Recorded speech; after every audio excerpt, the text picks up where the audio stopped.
কয়েকবার এসে এসে ফিরে গেছি, অনুমতি হয় নাই। এখন দাবার গুটি পাল্টে গেছে। আসসালামু আলাইকুম। কেন ক্ষমা চাইলেন?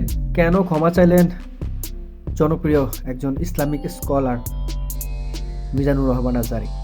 কেন ক্ষমা চাইলেন? আজকের এই ভিডিও জুড়ে আপনাদের সঙ্গে আলোচনা করব। তার আগে বলে রাখছি, আপনারা যারা এই চ্যানেলে নতুন, চ্যানেলটিকে সাবস্ক্রাইব করে সঙ্গে থাকবেন। শুরুতে যদি বলতে হয়, প্রথম মাহফিলে, তাফসিরুল কোরআন মাহফিলে 15 লক্ষ মানুষ জমা হয়েছেন। সেইখানে তিনি এমনভাবে বক্তব্য রেখেছেন যে বিগত সময় 2020 সালে যখন এমনই জনমানুষের সামনে তিনি যখন ইসলাম প্রচার করে থাকেন, মানুষকে কোরআনের দাওয়াত দিতেন এবং কোরআন সুন্নাহ অনুযায়ী কথাবার্তা বলতেন, সেখানে তার জনপ্রিয়তা ছিল অনেক বেশি।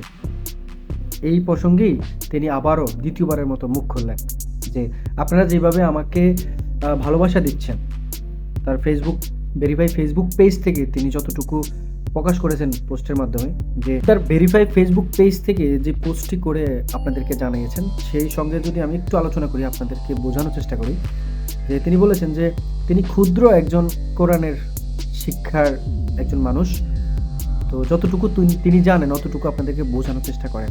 কিন্তু আপনারা যেভাবে তাকে ভালোবাসা দিচ্ছেন, এইভাবে যদি বিশাল বিশাল মানুষ যদি একসাথে জড়ো হয়ে যদি এভাবে আসলে দেখা যাচ্ছে তার নিজেরই একটা সমস্যার সম্মুখীন হচ্ছে।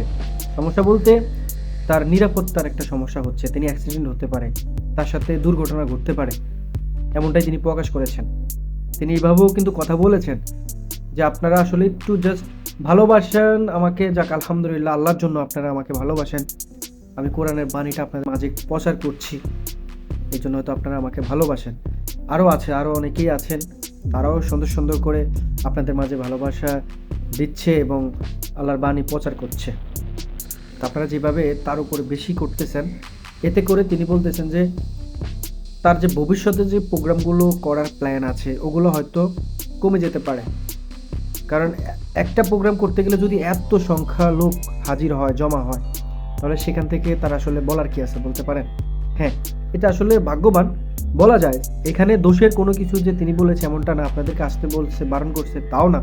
কিন্তু বিষয়টা হচ্ছে এটা যে আপনারা একটু জাস্ট সতর্ক থাকবেন।